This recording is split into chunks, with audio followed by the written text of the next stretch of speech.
Hello, this is Dr. Harri Virolainen from Kouvola Repovesi National Park. And today's topic is about moving in nature.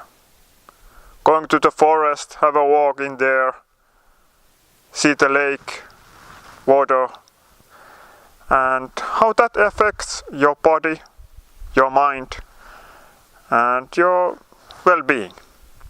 When you go to the forest or other national nature park, it has very positive effect to your body.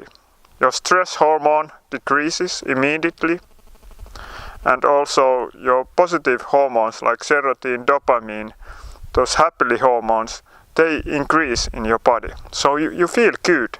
After a couple of minutes walk in a nature park or in a forest near the lake, has this kind of effects to your body. It also increases your creativity.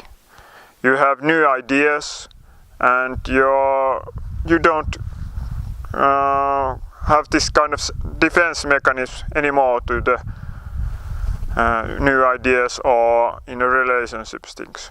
So you become more open to different people, different ideas. And you also feel that, okay, now I have new solution to this problem. So have a great day in a forest or national park.